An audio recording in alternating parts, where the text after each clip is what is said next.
afgezien van de Mondriaan-achtige kleuren aan de voorkant van het huis, zie ik toch allemaal fietsen staan en we hebben gekeken maar nergens een beurtje kunnen ontdekken van fietsenmaker of zo. Dus ik ben eens benieuwd wat...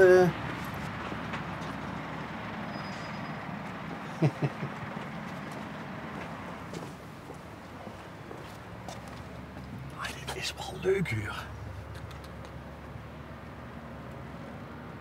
En voor de ouderen onder ons, wie heeft er vroeger niet allemaal een Berini gehad?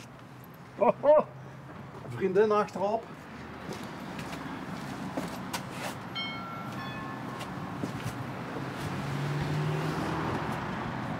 Twee fietsen nog in de gang.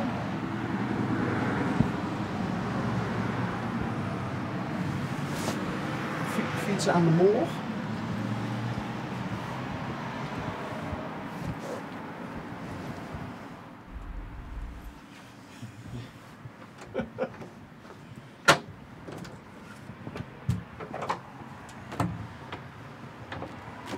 Hij maakt toch de deur open. Goeiedag. Dag meneer. Bas van der Zwaan. Ja, L1. Piet Vos. Goeiedag, heren. We kregen net aan die kant en nog hoest voorbij. Toen zoeken we een nieuw klein fietsenframe. Ja. In het fluoriserend groen, of zo gaat. Ja. En dan komt ze in veur en we zoeken nergens een bord van fietsenmaker of wat dan ook. En dan zien we door een soort van werkplaatsje. Met een Berini. En dan denken we van, hier woont een verzamelaar? Je woont in een verzamelaar, ja. Van fietsen, uiteraard. Alleen maar fietsen? Alleen maar fietsen. Ja. Eén de fiets met hulpmotor, dat heb ze goed gezeten in de Berini, ja. Maar blijf de fiets, geen brommer, zal ik maar zeggen. Heb je vroeger zelf ook een Berini gehad, misschien een brommer? Nee, dat niet. Dat was vroeger een van de brommertjes, hè? De Berini. Ja, het zal wel. Ziet je ook een, want je ziet er behoorlijk vet uit, ziet je ook een actieve fietser? We fietsen regelmatig een stukje, ja. Ja. Dat ziet je met de Weg met mijn vrouw, zondag zijn we even naar Bun gefietst. Op en neer 90, dus dat doen we wel. Zonder ondersteuning? Zonder ondersteuning. Kijk, met die tweeën? Nee, gewoon met de dagelijkse fietsen. Oké. Dit is als het goed weer is. Mag ik vragen hoe groot ook collectie is? Ik denk dat ik niet zoveel, 15 fietsen. 15? Ik denk het wel, ja. Oh, mogen we ze zien? Jazeker. Ja? Het staat alleen niet allemaal hier, maar een gedeeltje mag er zeker zijn. Kennen we in het... Ja? Ja? Ja, wat leuk. Het zien niet alleen maar fietsen. Ja, alles is een beetje aangekleed. Europa fiets doet echt. Hebben ze in echt ooit fietsen gebouwd? Ja. Europa. Echter rijwielen, onderdelen, banden en accessoires. En die maakten die alles zelf? R-O-B-A. Ja. Maar in echt, ja, spot je er een beetje met. Waarom? Ze zachten echt rijdt op blikafval. Ze vonden het geen geweldige fiets. Alhoewel, deze fietsen, dat is een beetje de top van Europa. Jaren 60. Zeg maar, jaren 70, jaren 80, toen werd je het toch helemaal kwaliteit. Zien er ook nog bekende Limburgse renners die op een Europa gefietst hebben? Ongetwijfeld. Ongetwijfeld. Piet van den Brekel heeft er zeker op gefietst. Wereldkampioen amateurs, hè? Piet van den Brekel. En hoe werd je dat zeker? Ja, hoe weet je dat zeker van? Ja, hij reed zeker op een Europa. Later verander fietsmerken, wie dat heet, verander ploegen. Maar Europa houdt een ploeg. En ze worden allebei weg. En wat staat er op het keertje? Oh, ik zie... dat zal waarschijnlijk... Ik zoek nog een achternaaf. En dan heb ik dat erbij geschreven, welk type. Oké. Maar ik ben vergeten dat ik die van zo terug is er dan bij. Ja. Oh, geweldig. Ja. Fantastisch.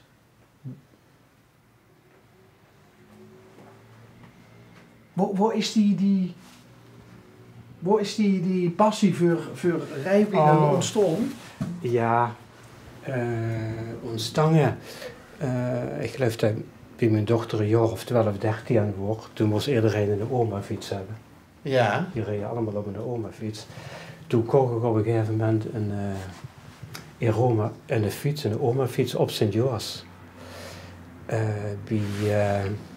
We horen het ook alweer, bij de vader van Ria Oma. Oké. Die schreef Ria zich Ruiten. Ja. Precies. En de allereerste rit, samen met mijn vrouw wat fleur maken, toen viel de fiets en het brak de vuurvork. Ik denk, nou, dat is geweldig. Ben ik met naar de fietsenmaker gegaan. Ja, nee, dat is niet meer te maken. Dat was jij, we horen van alles aan. Maar zei een goede mens tegen mij, als toen ik deze fiets heel lees, dan mocht ze dingen andere uitzoeken in de zaak. Nee. In het 2 jaar. Maar ik denk, dit is toch wel een merkwaardig voorstel. Ja, want dan moest het wel een hele bijzondere oma-fiets ja, zien. dus ik vroeg me ook, wat is met deze fiets? Dat je dan toch wilt hebben wat er wel mee te maken is. Ja, zegt er, dat is een Dr. Kuipers uit Remuin. Dr. Kuipers. Pierre Kuipers. De fiets nou verneemd. Er werden fietsen gemaakt. En die neemden ze Dr. Kuipers.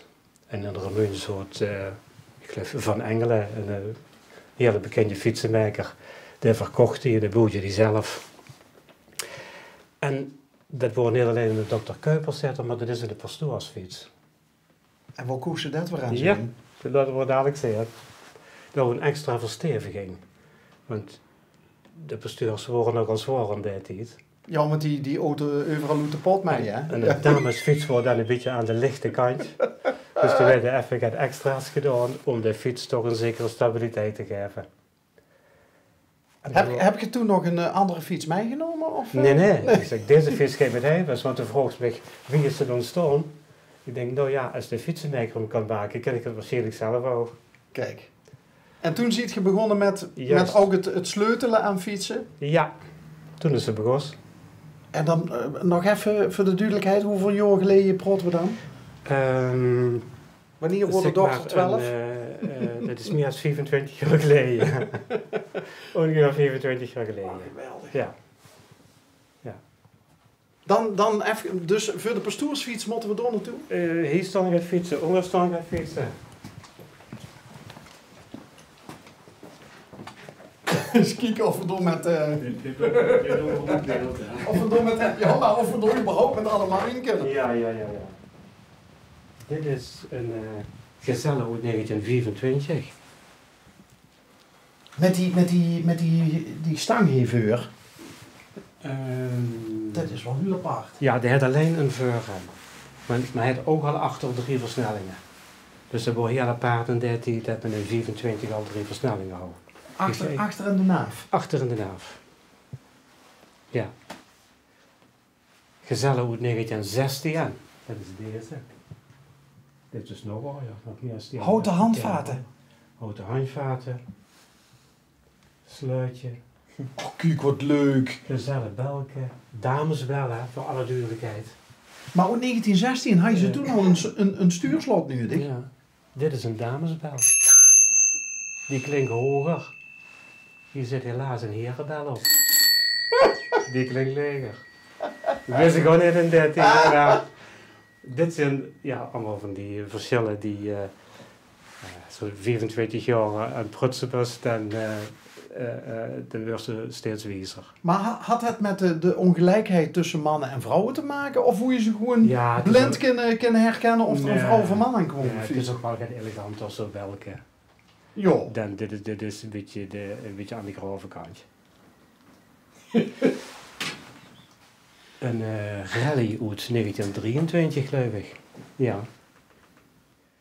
Dit is ook een Limburg. Heb ik een paar Limburgse fietsen. Dit is Sirius uit Venlo. Dat is deze. Hebben die ook niet brommers gemaakt? Ja, die hebben brommers gemaakt. Ja. Dit is de Sirius. Oh, wat kijk nou toch. Dit is toch fantastisch? Ja, dit is nog uit Werts uit Gratum. Ook een bekende Er staat voor een dealerplaatje op. Ja! Ja. Doet een beetje Amerikaans aan. Dat een beetje, ja. Met dit soort ik heb extra's gegeven. protserige dingetjes erop. Ja.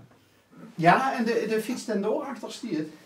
Dat is een Burgers. Uit Deventer, 1940. Wacht, sorry. Deze ja. Dit is, deze, dat is een met 3 versnellingen in de trappas. Ja, als je een beeld wil hebben, dan maak ik even plaats. Het is wel een aparte fiets. Het is een mutapad, Phoenix mutapad.